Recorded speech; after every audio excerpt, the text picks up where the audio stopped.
Assalamualaikum warahmatullahi wabarakatuh. Salam sehat dan sejahtera untuk kita semua. Perkenalkan, nama saya Sutiawan SGZ MSI yang merupakan salah satu dosen tetap di program studi D3 Gizi Politeknik Kesehatan Kementerian Kesehatan Pangkal Pinang. Saat ini saya sedang dalam proses mengikuti sertifikasi dosen tahun 2025 dari Kementerian Pendidikan Tinggi Sains dan Teknologi. Saya akan melakukan penyusunan dokumen pernyataan diri dosen dalam unjuk kerja Tridharma Perguruan Tinggi atau PDD UKT-PT. Pada kesempatan kali ini, saya akan memaparkan salah satu mata kuliah yang saya ampuh, yaitu Survei Konsumsi Pangan. Saya bersama tim melakukan pengajaran mata kuliah Survei Konsumsi Pangan pada semester genap dari tahun akademik 2023-2024 hingga terakhir di tahun akademik 2024-2025. Mata kuliah Survei Konsumsi Pangan merupakan mata kuliah wajib dengan kode mata kuliah GZ403 dengan bobot 3 SKS yang terdiri dari 2 SKS teori dan 1 SKS praktek. Adapun deskripsi dari mata kuliah Survei Konsumsi Pangan adalah mempelajari tentang serangkaian kegiatan pengukuran konsumsi makanan pada individu, keluarga, dan kelompok masyarakat dengan menggunakan metode pengukuran yang sistematis, menilai asupan gizi, dan mengevaluasi asupan zat gizi sebagai cara penilaian status gizi secara tidak langsung. Capaian pembelajaran mata kuliah Survei Konsumsi Pangan terdiri dari 14 poin CPMK, di mana masing-masing poin CPMK mewakili satu materi pembelajaran atau satu kali pertemuan baik untuk pertemuan teori maupun praktek. Adapun CPMK mata kuliah Survei Konsumsi Pangan antara lain, yang pertama, mahasiswa mampu menjelaskan konsep dasar survei konsumsi pangan. Yang kedua, mahasiswa mampu menjelaskan estimasi berat makanan atau bahan makanan dan minuman yang dikonsumsi. Yang ketiga, mahasiswa mampu melakukan estimasi berat bersih dan berat kotor. Yang keempat, mahasiswa mampu melakukan konversi berat mentah makan. Yang kelima, mahasiswa mampu melakukan estimasi serapan minyak pada makanan. Yang keenam, mampu melakukan estimasi volume cairan dalam hidangan dan minuman. Yang ketujuh, mahasiswa mampu melakukan estimasi volume ASI yang dikonsumsi bayi dan anak.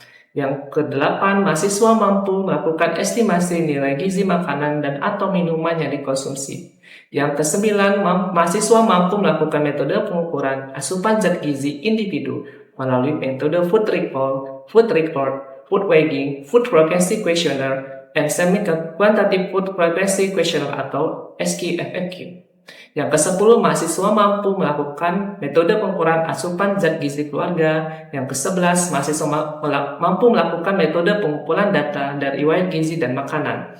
Yang ke-12, mahasiswa mampu melakukan perhitungan nilai gizi dari makanan dan minuman yang dikonsumsi. Ke-13, mampu melakukan perhitungan kebutuhan gizi berdasarkan standar kecukupan gizi klien. Yang ke-14, mahasiswa mampu melakukan interpretasi asupan makanan dan atau minuman pada pasien atau klien. Metode pembelajaran yang saya terapkan adalah kombinasi dari beberapa metode yang bersifat interaktif, holistik, integratif, saintifik, konstekstual, partisipasif, dan berbasis pada pengalaman nyata. Pada pertemuan teori, digunakan metode ceramah interaktif yang bertujuan untuk meningkatkan pemahaman mahasiswa terhadap konsep atau teori terkait survei konsumsi pangan. Selain itu, metode diskusi dan studi kasus juga diterapkan untuk mendorong mahasiswa dalam menyatakan pendapat serta berkolaborasi dalam penyelesaian sebuah soal dan studi kasus terkait survei konsumsi pangan. Pada pertemuan kelas praktek, metode yang diterapkan adalah role play dan simulasi untuk meningkatkan keterampilan mahasiswa dalam menerapkan teori atau konsep pada kondisi yang diciptakan. Kemudian metode studi lapangan diterapkan untuk membangun keterampilan dan mental mahasiswa dalam menerapkan konsep survei konsumsi pangan pada kondisi yang sebenarnya. Saya menggunakan e-learning resmi dari Poltekkes Kemenkes Pangkal Pinang sebagai media utama pembelajaran yang dapat diakses pada laman lms.poltekkespangkalpinang.ac.id. Mahasiswa dapat memanfaatkan media LMS ini untuk mendownload semua dokumen terkait pembelajaran seperti RPS, kontrak pembelajaran, modul bahan ajar, modul praktek, materi pembelajaran dalam bentuk PowerPoint, pada setiap pertemuan serta beberapa video pembelajaran.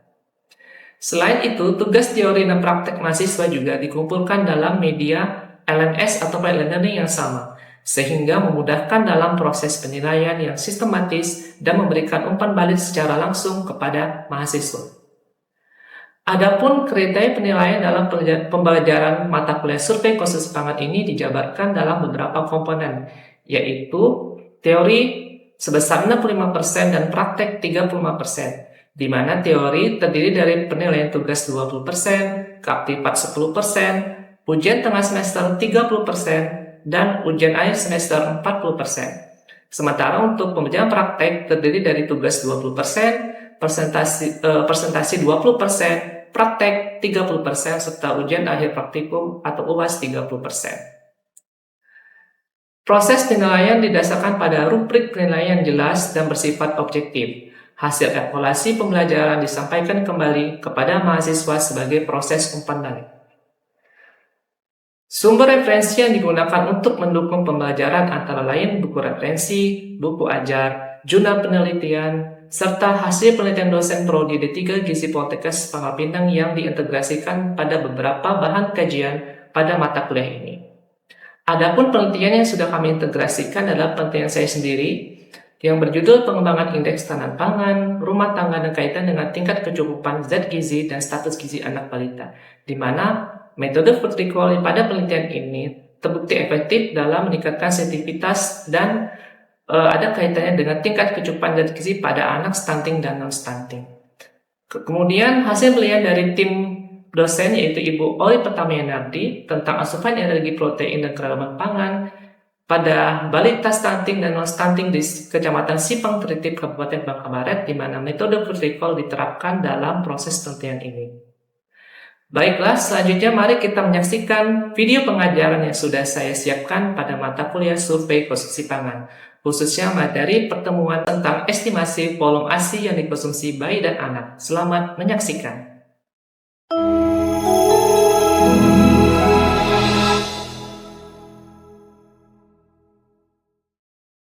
Baik, Assalamualaikum warahmatullahi wabarakatuh.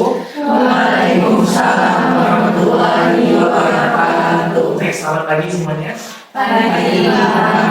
Gimana kabarnya, sehat hari ini? Sehat.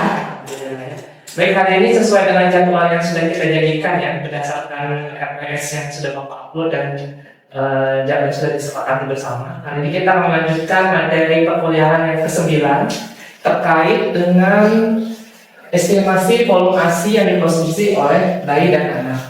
Sebenarnya untuk materi ASI secara umum mungkin sudah kalian pelajari ya di semester sebelumnya di mata kuliah ilmu gizi dasar ataupun di gizi dalam kehidupan ya. Jadi hari ini kita akan sama-sama bagaimana sih cara menghitung asupan ASI yang dikonsumsi oleh bayi dan anaknya. Oke, sebelum Bapak lanjut ke materi tentang perhitungan asupan ASI, mungkin kita refresh dulu ya untuk materi-materi yang sudah kalian pelajari di semester sebelumnya. Apa itu ASI dan apa itu manfaat untuk kesehatan bayi dan anak? Mungkin di sini ada yang ingin berpendapat apa itu ASI, definisinya serta manfaatnya. Apakah ada? Silakan, Rizka. Jadi untuk ASI itu adalah air susu ibu yang penting untuk bayi, yang dimana ini mengandung antibodi untuk melindungi bayi dari berbagai penyakit infeksi. Dan juga ASI ini diperoleh oleh tenaga susu ibu dan juga mengandung antibodi tadi dan nutrisi lengkap seperti protein, lemak, dan karbohidrat, vitamin dan mineral yang pastinya untuk melindungi bayi dari berbagai penyakit infeksi dan penyakit. Oke, baik, terima kasih Rizka, jawabannya benar ya. Jadi ASI itu adalah salah satu makanan terbaik untuk bayi dan anak karena di ASI tersebut mengandung zat gizi ataupun nutrisi yang lengkap dan yang paling penting ada antibodinya, sehingga ketika bayi itu mengkonsumsi ASI maka bayi itu akan memiliki kekebalan tubuh yang meningkat juga. Jadi akan menurunkan risiko terjadinya penyakit. Oke, selanjutnya mungkin ada yang ingin menambahkan tadi apa saja manfaat ASI selain yang disebutkan Rizka? Silakan Pak Fadil. ASI sendiri yang diberikan secara eksklusif bermanfaat untuk menurunkan risiko asma, penyakit diabetes mellitus tipe 1 dan lain sebagainya. Kemudian kandungan nutrisi dalam ASI sendiri itu bermanfaat untuk perkembangan otak dan fungsi kognitif bayi. Lalu ASI juga memiliki enzim baik dan juga bakteri untuk menjaga kesehatan pencernaan bayi. Oke, baik, terima kasih Abdul atas jawabannya. Oke, kita lanjut ke materi tentang ASI dalam survei konsumsi pangan. Jadi kan tadi sudah dijelaskan bahwa ASI adalah makanan terbaik untuk bayi, di mana ASI tersebut terdiri dari 3 ya, ada kolostrum, kemudian ada ASI masa peralihan, dan ASI major. Kalau kolostrum tahu kan ya? Jadi ASI yang pertama kali keluar dari setelah melahirkan ya. Oke. Kemudian, nah seringkali dalam penelitian konsumsi pangan kita melupakan ASI ya, konsumsi ASI. Padahal tadi sudah dijelaskan bahwa ASI kan mengandung zat gizi. Jadi untuk asupan, terutama pada bayi dan anak yang masih ASI itu harus diperhitungkan dalam penelitian konsumsi pangan. Jangan sampai kita hanya menghitung asupan makanan dan minuman, tapi ASI-nya lewat PLS seperti itu. Jadi ini harus dihitung juga. Oleh karena itu perlu penampilan juga ASI yang diisi oleh anak tersebut. Kemudian kandungan gizi ASI ini berdasarkan TKP itu ya, tabel komposisi pangan Indonesia. Oke, ini dalam 100 gram ASI mengandung energi 62 kalori, kemudian protein 1,5 gram, lemak 3,2 gram, karbohidrat 7 gram, kalsium 34 mg, dan ada zat besi dan sengnya juga ya dalam 100 gram ASI. Nah, untuk metode pengambilan data konsumsi ASI ini ada 2 metode ya. Yang pertama kita bisa menggunakan metode rinci dengan mengacu pada metode food recall yang sudah mungkin kalian pelajari ya di materi sebelum tes dengan Ibu Kori ya. Nah, sekarang kita akan tetap memakai atau menggunakan food recall untuk menilai asupan ASI. Kemudian yang kedua, dari hasil riset terbaru ternyata perhitungan konsumsi ASI itu ada yang lebih sederhana lagi. Nah, kita akan sama-sama belajar di 2 metode ini ya. Nah, untuk metode rinci ini pada umumnya kita mengambil asupan ASI itu menggunakan metode food recall. Jadi kita masih menggunakan form food recall yang mungkin sudah kalian sering lihat ya, yang sudah kalian pelajari pada saat sesi UTS kemarin ya. Jadi form food recall, nanti ada waktu makan, terus ada makanan, dan ini 1 kali 24 jam ya. Oke. Kemudian subjeknya yang kita libatkan adalah ibu, pasti ibu ya, karena kan ibu yang tahu seberapa banyak sih ASI yang diberikan kepada anaknya. Kemudian pada saat melakukan wawancara, subjek ibu dari bayi balita diminta untuk menjelaskan frekuensi pemberian ASI-nya. Jadi kita harus menanyakan berapa kali sih bu, ataupun ibu ya, ASI ini dikonsumsi dalam rentang waktu, misalkan dari pagi dari jam 6 sampai jam 9 itu berapa kali. Nah, kita umpan tanya kepada ibunya berapa kali. Kemudian selain frekuensinya, kita juga harus menanyakan waktunya, waktu estimasi. Walaupun itu tidak tepat, tapi kita harus mengumpat ibunya agar dia bisa menjawab sendiri. Misalkan kira-kira berapa menit bu anak itu menyusui. Misalkan dia menjawab 5 menit, berarti kalian nanti tulis 5 menit di sini ya. Nanti kita sama-sama bagaimana cara mengisi asupan ASI ya di form recall.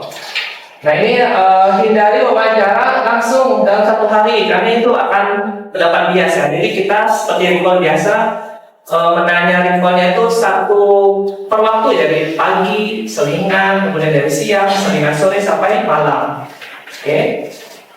Kemudian sebaiknya wawancara dilakukan dengan menanyakan frekuensi menyusui dalam 1 waktu tadi ya. Misalkan dari jam 6 dari bangun tidur bayinya sampai jam 9, kira-kira ibu ada ngasih anaknya menyusui nggak? Kalau ada berapa kali dan 1 kali menyusui itu berapa menit ya? Nanti ditulis di form food recall ya. Kemudian jangan lupa menaikkan konsumsi ASI pada malam hari, nah itu terlewatkan. Jadi pada malam hari mungkin bayi lagi mau tidur kan ataupun bangun tengah malam, nah itu harus dihitungkan. Karena kan kita 1 kali 24 jam kan ya. Jadi misalkan kita wawancara siang ini ataupun pagi ini, berarti kita wawancara dari pagi kemarin ya sampai pagi ini. Otomatis malam tadi itu harus ditanya juga ASI yang diberikan kepada bayi dan anak. Kemudian untuk bayi yang pernah dinamulai masih ASI eksklusif tahu nggak? Tahu ya? Hanya ASI saja ya, sampai umur berapa? 6 bulan. Jadi kalau misalkan dia masih ASI eksklusif, ya kita cuma tanya ASI-nya saja. Tapi kita ubahnya per waktu ya, dari pagi, siang, sore sampai malam. Kemudian jangan lupa kita selalu suasana akrab dengan subjek. Jadi kita juga mendengarkan tata krama sopan santun kepada subjek supaya subjek nyaman dengan pesan-pesan dari kita ya. Nah, ini adalah cara pengisian data konsumsi ASI di Recall. Jadi seperti biasa ini contoh anak yang sudah makan ya, berarti sudah di atas 6 bulan, sudah MP ASI ya, dan 6 bulan. Tapi dia masih ASI. Kalau ASI itu harus diberikan sampai umur berapa tahun? 2 tahun ya, sampai umur 2 tahun. ASI eksklusif sampai 6 bulan. Kalau dilanjutkan ASI-nya sampai umur 2 tahun, tapi dilengkapi dengan MP ASI ya, di atas 6 bulan. Nah, ini contoh, ada contoh konsumsi bayi ya, contoh anak balita yang sudah melakukan MP ASI, jadi dia sudah melakukan makanan dan juga masih ASI. Nah, di sini cara pengisian gampang ya. Jadi ketika kita melakukan wawancara, misalkan makan pagi dari 6 jam sampai jam 10, ternyata dia diberikan ASI, menyusui. Ya kita tanya, Bu, sekali menyusui itu berapa kali? Oh, ternyata 2 kali dari jam 6 sampai jam 10. Nah, kira-kira 1 kali menyusui itu berapa menit? Kita tanya ke ibunya. Nanti dia bisa menjawab secara perkiraan estimasi dia. Jadi kita tidak boleh menanyakan 5 menit ya Bu ya, nggak boleh. Jadi kita mengumpat ibunya menjawab dari mulutnya sendiri. Misalnya dia bilang 7 menit, 7 menit. Kalau dia 10 menit, 10 menit. Kalau dia 1 menit, 1 menit ya. Nah, nulisnya itu di bagian menu. Oke. Nah, kemudian di selingan pagi juga kita tanya dari jam 10 jam 12 berapa kali Bu anak yang menyusui? Akan 1 kali, berarti dia tulis 1 kali ya. Rata-ratanya 7 menit. Nah, kalau 7 menit kita pakai rentang waktu. Tadi kan 5 menit pertama, 5 menit ke 2. 5 menit pertama itu dari 112. Sementara 2 menit selanjutnya itu masuk ke 5 menit setelahnya kan ya. Nah, kenapa angka 2? Karena 7 menit ya. Kalau 8 berarti sini 3. Jadi di sini 2 menit. Volume ASI 5 menit pertama ditambah volume ASI 2 menit selanjutnya. Nah, 2 menit yang 5 menit kedua ini kita hitung volumenya. 2 per 5 dikali 64. Nah, 64 dapat dari mana? Dari volume yang kedua tadi ya. Nah, dari sini volume kedua 64. Karena 7 menit itu masuk volume 5 menit kedua ya. Jadi kita tinggal hitung harus matematis 112 ditambah 25 kali 64. Hasilnya 137,6 mili ya.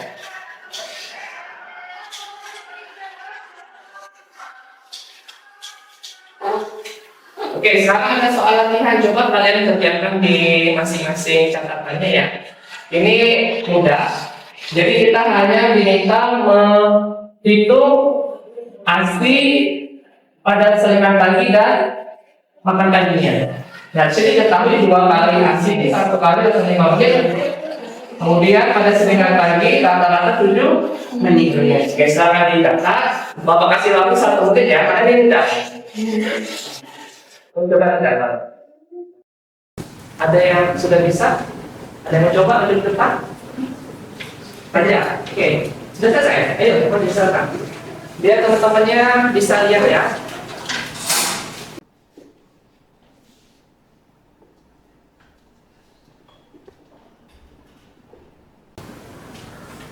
Makasih ya, baca ya.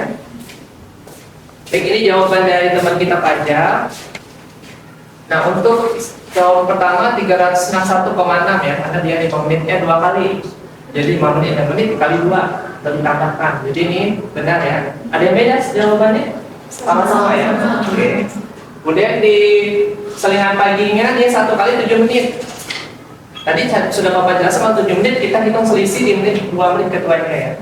Jadi totalnya 137,6 ya, 25,6 ditambah 112.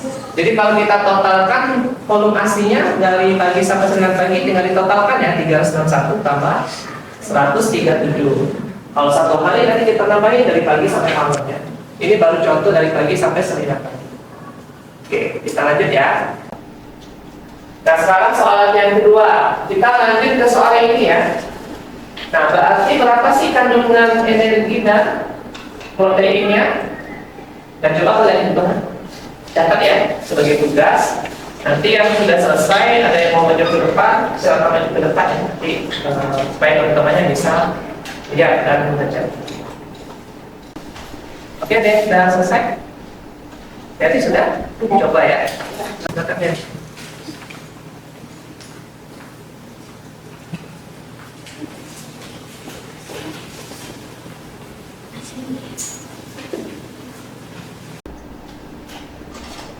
Oh, ada yang mau ditanyakan nggak terkait materi tadi?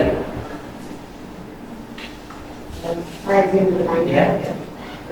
Jadi kan misalnya bagaimana ini cara menghitung asupan ASI jika ibu balita itu tidak menyusui secara langsung, misalnya menggunakan pompa ASI. Oke. Baik, makasih tes saya pertanyaan bagus ya. Jadi untuk ibu-ibu yang working mom yang bekerja tiap hari mungkin dia pompa ASI ya. Pompa ASI yang mungkin ngasih ASI ke anak itu kan mungkin pengasuhnya ya. Jadi kalau menggunakan pompa ASI malah lebih mudah ya kita menghitungnya ya. Kita tinggal melihat botol ASI-nya itu berapa mili. Nah, berapa mili baru kita catat di botol. Itu malah lebih mudah. Misalkan dari pagi sampai siang dia menghabiskan 2 botol ASI gitu, 2 botol hasil pumping itu kan ya. Nah itu langsung kita tulis di kalkulator berapa mili, baru kita konversi seperti rumus yang tadi ya. Paham ya? Ada lagi pertanyaan? Ya, Yustinta, silakan. Itu kan ada yang konversi ASI itu Pak. Nah, bagaimana jika ada ibu yang menyusui lebih dari 15 menit Pak, misalnya misalnya 20 menit. 20 menit, oke. Jadi kalau misalkan kalau tadi kan 5 menit pertama, 5 menit pertama, 5 menit kedua dan 5 menit ketiga.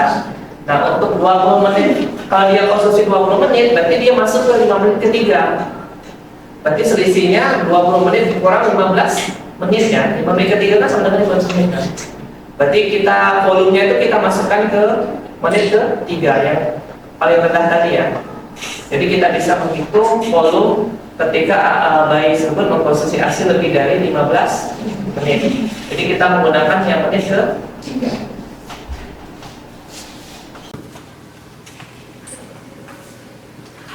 Ada yang beda sama semua? Ya, oke. Nah di sini kita tinggal konversi dulu benar ya, 7,6 kali 1,03, kemudian hitung asupan energi dan proteinnya ya. Tolong dicatat, nanti tugasnya dikumpulkan. Oke, kita lanjut ya. Bisa dicatat semuanya? Sudah. Sudah, nanti tinggal diupload di LMS kita tugas teorinya. Nah sekarang kita melakukan konversi, tadi kan volume, mililiter itu volume ya. Sementara di TKPI kan 100 gram, jadi kita harus konversi dari mililiter ke gram. Ternyata dalam ASI itu punya namanya massa jenis ya. Massa jenis itu semacam satuan untuk mengkonversi dari volume ke gram. Kecuali misalkan kita konsumsi air putih, kalau air mineral itu tetap 1 mili itu 1 gram. Jadi tidak ada perbedaan. Tapi ketika minuman tersebut punya kandungan zat gizi seperti ASI ataupun minuman bergula, itu 1 mili itu nggak pasti 1 gram. Nah ternyata menurut KEM 2007 ternyata massa jenis ASI itu 1,03 gram per mililiter. Jadi kita tinggal konversi dari mililiter itu gram supaya kita bisa hitung asupan zat gizi dari ASI. Ya. Nah ini contohnya ya. Misalkan yang hasil wawancara dia konsumsinya 20,83, berarti berat ASI-nya 1,03 dikali 20,83, tinggal dikali 1,03. Nah ini perhitungan asupan zat gizi sama dengan perhitungan di GDDK ya, di mata kuliah sebelumnya. Jadi menghitung asupan zat gizi adalah berat ASI yang dikonsumsi dibagi 100 dikali dengan kandungan zat gizinya. Kita menghitung kandungan zat gizi apa? Apakah energi, apakah protein, atau lemak. Nah, kandungan zat gizi kita lihat di mana tadi? Di TKPI, tabel komposisi pangan Indonesia. Dikali BDD per 100. Tetapi karena ASI itu sudah pasti 100 ya BDD-nya. Oke. Oke, kita lanjut ke simulasi ya. Kita simulasi role play, kita bermain peran. Bagaimana sih cara mengestimasi asupan ASI berdasarkan hasil recall? Nah, di sini ada nggak yang bersedia menjadi pewawancara? Jadi alternatif gizinya gitu. Boleh Pak, tidak. Tidak mau. Oke. Terus ada satu orang nggak yang mau pura-pura berperan menjadi ibu yang punya anak yang masih ASI? Bila lama boleh Pak. Oke, silakan maju ke depan. Nah, ini mau recallnya. Dan tetap kita membawa apa ini? Botol makanan, karena kita recall ya. Kecuali masih ASI eksklusif, tak perlu ini. Ataupun penjaganya masih ASI. Oke, silakan mulai. Yang lain ya. Baik Ibu, selamat pagi. Anak Ibu konsumsi apakah kurang, cukup, ataupun berlebih? Baik, kita mulai ya Bu. Anak Ibu bangun tidurnya jam berapa? Kira-kira jam 6:30. Jam 6:30 pagi. Ya. Nah, kalau boleh tahu dari jam 6:30 pagi sampai jam 9 pagi, apakah anak Ibu ada menyusui? Ada. Pas baru bangun tidur, minum ASI. Itu di jam berapa? Di jam 6:30. Nah, itu menyusuinya berapa menit? Kira-kira 10 menit. Baik. Terima kasih buat Indah dan Milana ya. Jadi itu simulasi simulasi untuk melakukan recall asupan ASI. Kira-kira ada masukan nggak terkait wawancara tadi?